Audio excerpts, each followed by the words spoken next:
E aí, pessoal, nós somos o Grupo 11 e vamos apresentar para vocês a primeira parte do Caderno 7, cujo tema é Responsabilidade na Construção Civil. O grupo é composto por mim, Edmar Hilário, Renato Rodrigues e Richard Gonçalves. Para começar, eu vou falar um pouco para vocês um breve contexto histórico da engenharia civil e da responsabilidade na construção civil. Isso tudo veio com a origem do ser humano de trazer consigo a necessidade de se manter em segurança.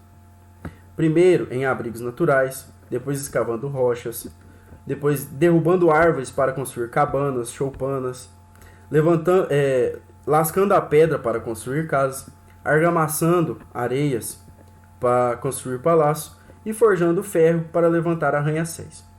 Essa evolução levou milhares de anos, e como efeito da evolução e construções mais elaboradas, surgiram pequenos grupos urbanos, e com eles vieram alguns problemas de higiene, estética, segurança, assim como a necessidade de se autossustentar.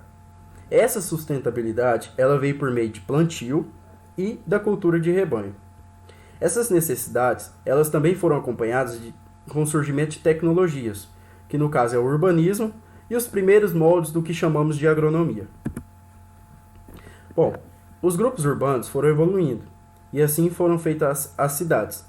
Dessa forma, automaticamente se estreitaram as relações comunitárias e surgiram outras necessidades, que é o trabalho, habitação, circulação, recreação, o que abriu caminho para novas normas reguladoras e regras advindas do direito de construir. A engenharia civil, propriamente dita, ela teve origem com a engenharia militar, pautada nas necessidades bélicas. Com o passar do tempo, a engenharia militar passou a se atuar como duas escolas, uma escola para a engenharia civil e uma escola para a engenharia militar. Depois que se desmembraram as escolas de engenharia civil, se tornaram politécnicas, se repartindo posteriormente nas diversas especializações que temos hoje em dia. A construção civil ela se tornou uma ferramenta do ser humano como fator de progresso e elemento de civilização. Com as grandes demandas, se fizeram necessárias inovações, novas especializações, técnicas e novos materiais, culminando no surgimento da engenharia civil e arquitetura. Com a eminência das metrópoles, a construção civil se tornou uma grande indústria e, consequentemente, uma atividade técnica e especializada. Ela passou a ser desempenhada por profissionais habilitados, capacitados e responsáveis de, a partir de normas técnicas e legais, garantir salubridade, funcionalidade, higiene, solidez e principalmente segurança das edificações. Essa necessidade de manutenção criou normas e leis que fizeram necessários os poderes legisladores e controladores desse meio, responsáveis pela fiscalização. Bom, construir trata-se de uma ciência exata? Tendo em vista o papel social da construção civil, não deve-se tratar a mesma como uma ciência somente exata, também como uma ciência social, capaz de modificar o meio e a sociedade em sua volta. Utiliza não somente conhecimentos teóricos e técnicos, mas também o conhecimento empírico e a experiência. Até porque nós, da área da engenharia civil, estamos o tempo todo tratando com pessoas, se comunicando com pessoas. É o tempo todo rodeado de pessoas. Bom, sendo exercida por seres humanos em diversos níveis, se torna quase inevitável o surgimento de erros, explicitando a necessidade de preparo técnico e jurídico, assim como preparo psicológico. Bom, o direito de construir e a harmonia na vida comunitária. O direito de propriedade parte do pressuposto que a propriedade, mesmo quando privada, exerce uma função social. Ela tem como função o controle e a regulação das práticas abusivas ou desperdícios exercidos pelos proprietários. E é dito como uma função social a responsabilidade que determinada propriedade privada para com os vizinhos ou seu entorno. Função social não é o mesmo que fim social, deixando claro que a propriedade não pertence à sociedade, porém deve agir nessa maneira benéfica. Bom, pessoal, o Edmar falou para vocês sobre o direito de construir e a harmonia na vida comunitária, né? Então eu vou dar continuidade para vocês e vou estar falando para vocês sobre construção e edificação. Qual que é a diferença? Qual a diferença existente entre essas duas palavras? O que é construção? que é edificação? Construção. Construção nos oferece um duplo significado, tanto de atividade como de obra. De atividade, a gente subentende que construção indica o conjunto de operações empregadas na execução de um projeto. Já no sentido linear de obra, indica que é toda realização material e intencional do homem, visando adaptar a natureza às suas conveniências. Como o Edmar falou, da evolução do ser humano, então isso entra no quesito de construção de obra, de querer melhorar, de querer fazer com que a sua edificação se torne melhor para você. A edificação. A edificação já é uma obra destinada à habitação, ao trabalho, ao culto, ao ensino ou à recreação.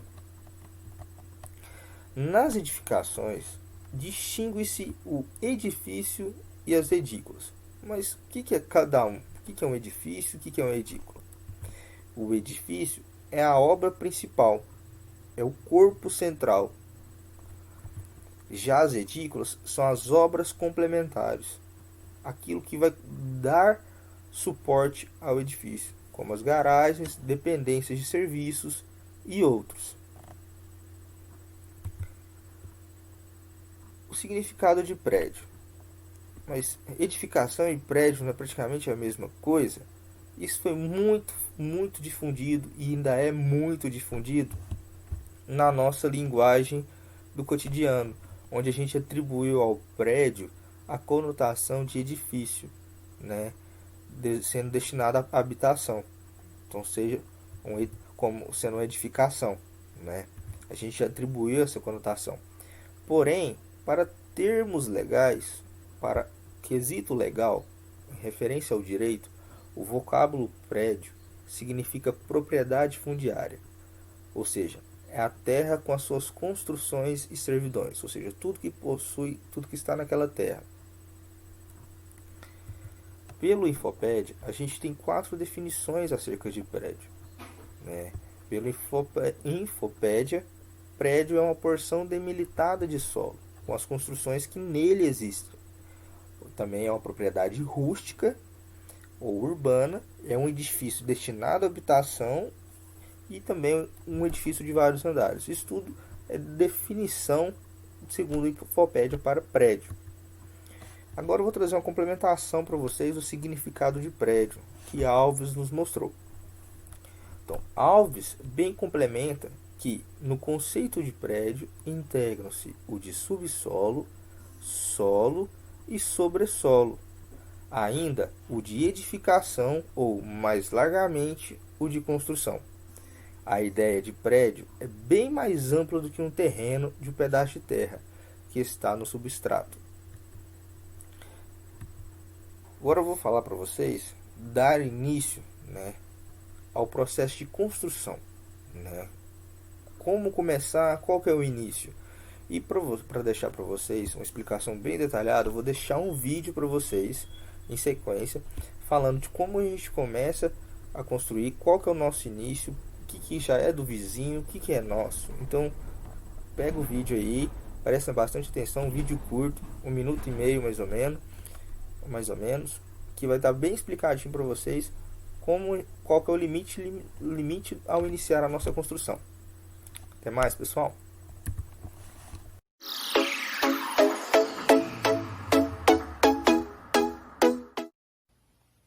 Bom dia! Chegou o momento, então, de nós conceituarmos direitos de vizinhança. E o que seriam esses direitos? São direitos de convivência, decorrentes da interferência entre prédios que podem ser limítrofes ou não. O fundamento desse direito de vizinhança, nós já vimos, é justamente para garantir a paz social, né? O convívio social de forma harmoniosa, pois é um dever do poder público garantir essa harmonia social entre os membros de sua sociedade. Ainda em relação aos direitos de vizinhança, nós devemos apresentar para vocês aqui 2 características que são essenciais. O direito de vizinhança ele é dotado de uma reciprocidade, ou seja, o que eu não posso fazer, o meu vizinho também não pode. Então, aquela máxima que nós escutávamos de nossos pais quando crianças, de que o nosso direito começa aonde termina o do outro. É mais ou menos isso que se aplica no direito de vizinhança. E a outra situação é que os direitos de vizinhança correspondem a uma obrigação real. E o que é isso? Sempre o direito vai estar relacionado a algum bem. Então, relacionado à casa, relacionado ao carro, relacionado à bicicleta, relacionado ao seu som. Então, sempre tem que ter uma coisa relacionada a esse direito de vizinhança. Primeiramente, bom dia, boa tarde, boa noite, dependendo do horário que você está assistindo aí. A gente vai falar agora em relação a invadir o vizinho em relação à construção, né? Primeiramente, em questão à invasão à área vizinha, é um fato que acontece bastante no nosso cotidiano, né? A questão de invasão de lotes, invasão das propriedades, né? Em relação ao perímetro destinado ao que tem que ser, né? O Código Civil fala o que pra gente? Que a metade, vamos dizer, a metade do lote, a metade da divisa tem que ser para cada lado. Então, se a gente vai fazer uma parede de divisa, a metade tem que ser para um terreno e a metade para outro terreno. É o que fala pra gente. A gente não pode avançar a construção além da meia espessura da parede sobre a linha divisória, certo? Isso para tudo, para alicerces, para as paredes, em questão aos balanços também, ele não pode avançar para o vizinho, tudo bem? Continuando, a questão das goteiras também, a gente não pode dispensar água em lote vizinho, em residência vizinha. Por isso que a gente vem a questão das calhas, dos hulcos, né? Justamente para poder adequar essa parte. A água que sai da sua residência, do seu lote, vai cair dentro do seu próprio lote em relação à calha. Ela vai cair dentro da calha para justamente não cair no terreno vizinho. Logo após a gente tem um exemplo prático sobre esse fato. A questão da colocação da calha para não ter o escoamento como se diz, de origem da sua residência caindo em outro terreno, certo? Se vocês puderem observar aqui, a gente também teve um problema da questão da divisa e a questão da calha e o beiral. Para realizar essa residência, já teve que fazer o corte, né, no beiral para poder colocar a calha, para não ocorrer o problema de escoamento de água justamente na residência vizinha. Aqui a gente tem um exemplo para vocês que a gente vai realizar uma residência onde tem esse comércio e esse lote. E a gente está com o processo de demolição e o processo de desmembramento dos lotes. O que vai acontecer? A gente vai trazer, né, essa residência até nesse alinhamento aqui. Para isso, para não ocorrer o problema dessa queda de água cair na residência, que a gente vai fazer o corte, igual vocês viram, só que antes, né, para não ocorrer o problema, a gente vai fazer antes da realização da obra. Primeiramente, boa tarde. Aqui a gente tem um exemplo prático, né, de uma invasão de lote, uma obra que a gente está realizando aqui na cidade de São Fernando de Goiás, onde, segundo a teoria do Código Civil, teria que a metade do eixo desse lote e a metade do eixo desse lote teria que ser divididos na divisa dos dois lotes. Que a gente viu que teve o quê? Um avanço desse lote para cá. Consequentemente, essa casa aqui foi realizada perdendo o que? A gente pode pôr aqui uns 30 a 40 centímetros de lote. Então, assim, a gente vê que acontece bastante no nosso cotidiano. Continuando, a questão das árvores também. A questão da árvore é uma parte bem interessante. Se ela estiver bem na divisa, logicamente, se ela estiver bem na divisa, na construção ela vai ter que ser retirada, né? Mas se ela estiver em um lote e as raízes, os galhos estiverem em outro, o proprietário desse outro terreno, dessa outra edificação, pode fazer essa retirada em sentido vertical. Então, no eixo do lote dele, ele já pode arrancar essas raízes, ele pode arrancar esses galhos. Justamente, a questão é que não pode invadir o lote vizinho, certo? A questão da permissão, das edificações em relação ao escoamento. O que acontece? Você só vai poder invadir, utilizar a residência em nível mais baixo se você não tiver a opção de escoar seu esgoto, escoar água pluvial para o logrador, certo? Se você não tiver essa opção, você pode utilizar a residência vizinha. mas prestando atenção e tendo cuidado, né? E justamente para não prejudicar o vizinho, né? E se você for, qualquer modificação que você fizer, se você for quebrar uma calçada, se você for fazer qualquer modificação na residência vizinha, você é obrigado a ressarcir.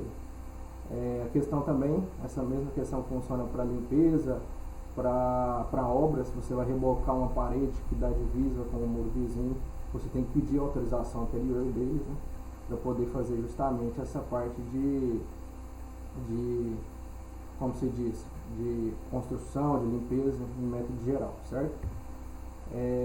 A questão dos condomínios, uma parte interessante, onde que o Código Civil fala pra gente que a gente não pode modificar, vou usar um exemplo, um prédio, um residencial, você não pode, a questão de, vamos usar um exemplo, uma janela, você não pode, se todas as janelas são de madeira, você chega e põe uma de aço.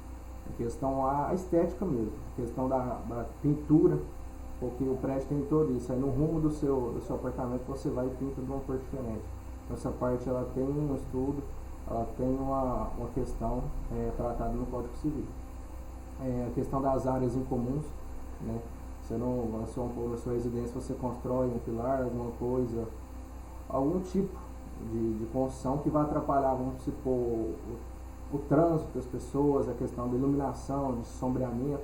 Essa parte também, o Código Civil, ele fala bastante sobre isso e também restringe, né? Questão também, em questão aos municípios, você construir algo que atrapalhe o Código de Obra, né? Em questão ao município também, isso aí é um problema, certo? Agora, as vinculações e as restrições de vizinhança. O Código Civil ele é complementado em grande maioria pelo Código de Obras da cidade, por regras gerais, né, contratos, onde todo esse aparato ele vem trazer limitações para construções em questão do seu próprio lote, questão da vizinhança, né. Uma dessas restrições, é importante a gente se destacar, são dos aeroportos e rodovias, né, onde você não pode construir próximo ao aeroporto, próximo a uma rodovia, né, as beiradas de uma rodovia, justamente pela questão da poeira, da poluição sonora. Então todo esse fato também é levado em consideração no Código Civil, nos códigos de obras dos municípios, né? Agora vamos citar alguns exemplos de limitações que a gente vê, as limitações urbanas. Por exemplo, os nivelamentos dos lotes, os afastamentos, as áreas livres, os espaços verdes, a iluminação, o zoneamento. Então todos isso aí são algumas limitações que o Código Civil vem impor a gente. Tranquilo? O direito da construção, isso é um fato importante a gente levar em consideração, que a gente pode construir tudo que tiver, como se diz, vontade dentro do próprio lote, não atrapalhando o direito do vizinho e nem atrapalhando e respeitando as limitações do Código de Obra, do Código Civil, né? Onde a gente vê as limitações, a definição, né?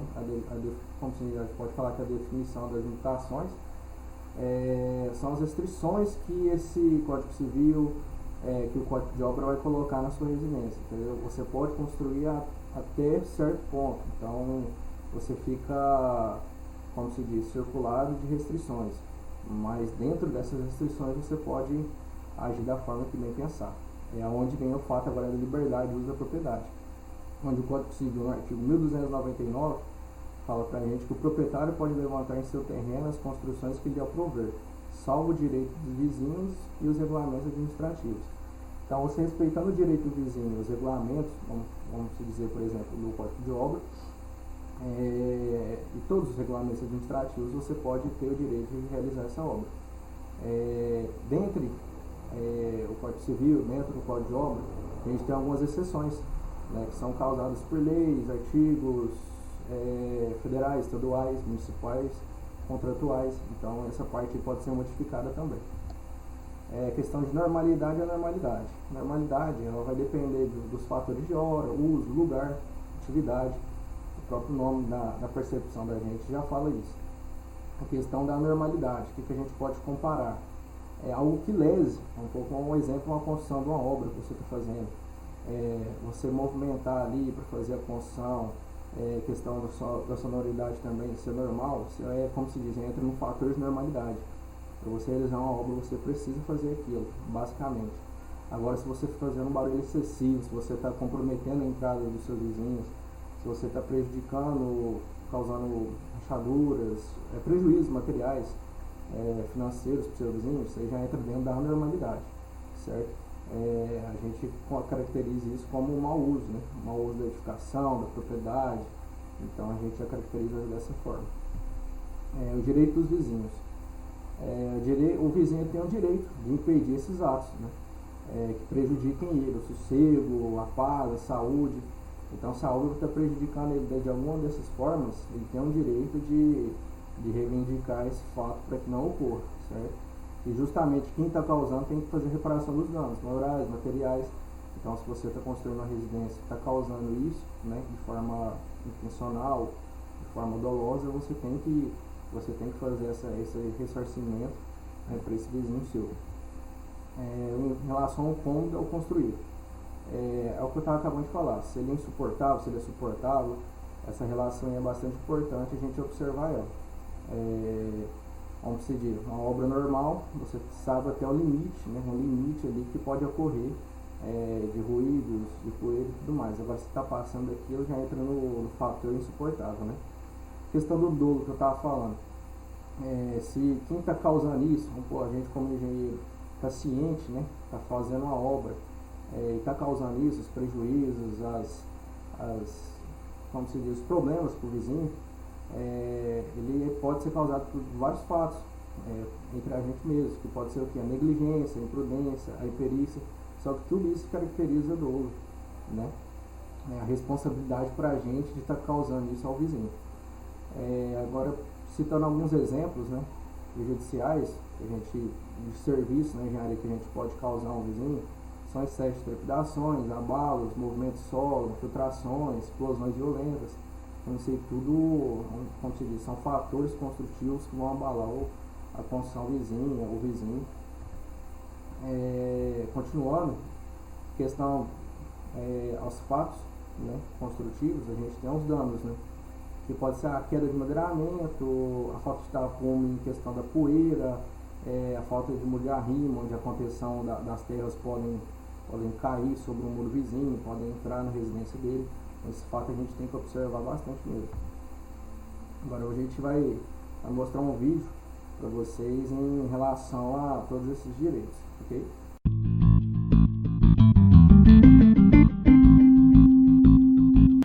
Olá, bem-vindo ao Minuto Jurídico.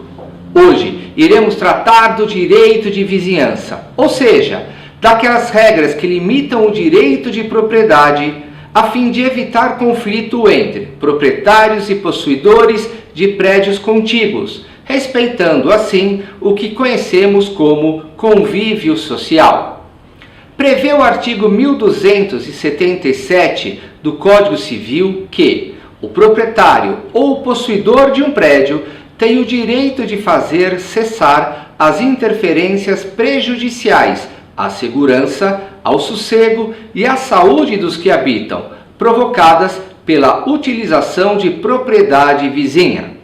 Os atos prejudiciais à propriedade podem ser ilegais, quando configuram ato ilícito, abusivos, aqueles que causam incômodo ao vizinho, mas estão nos limites da propriedade, a exemplo do barulho excessivo, e lesivos, aqueles que causam dano ao vizinho, porém não decorrem do uso anormal da propriedade, a exemplo de uma indústria cuja fuligem polui o meio ambiente.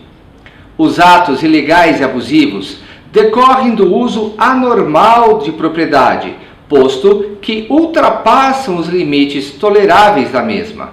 Outro ponto a ser analisado para verificar a normalidade do uso é a zona de conflito, somados aos costumes locais, já que são diferentes no bairro residencial e industrial, por exemplo. Além disso, deve-se considerar a anterioridade da posse, pois a pessoa que comprou o imóvel próximo ao estabelecimento barulhento não tem razão de reclamar. Entende-se que os primeiros a se instalarem num certo local determinam a sua destinação. No entanto, esta teoria não é absoluta, ou seja, os proprietários não podem se valer da anterioridade para justificar a moléstia ao vizinho. As reclamações serão atendidas apenas se os danos forem intoleráveis. Sendo assim, deve o juiz primeiro determinar a sua redução, de modo a torná-lo suportável pelo homem comum. De acordo agora com o artigo 1279, ainda que por decisão judicial devam ser toleradas as interferências, poderá o vizinho exigir a sua redução ou eliminação, quando estas se tornarem possíveis. Porém, se não for possível que o dano seja reduzido a um nível normal de tolerância, determinará o juiz a cessação da atividade causadora do incômodo, a exemplo do fechamento da indústria. Deve-se observar, no entanto, que se a atividade for de interesse social, determina-se que o causador do dano pague indenização ao seu vizinho. A ação que deve ser intentada nessas situações é a cominatória, que pode ser ajuizada pelo proprietário, pelo possuidor ou por compromissário comprador. Porém, se o dano for consumado, caberá ação de ressarcimento de danos. Por fim, estabelece também o Código Civil, em seu artigo 1280, que o proprietário ou possuidor tem direito a exigir do dono do prédio vizinho a demolição ou a reparação deste, quando ameace ruína, bem como lhe preste caução por dano iminente. Esta é a nossa dica de hoje. Até o nosso próximo encontro. Bom, essa foi nossa apresentação e obrigado a todos por assistir. Fiquem em casa.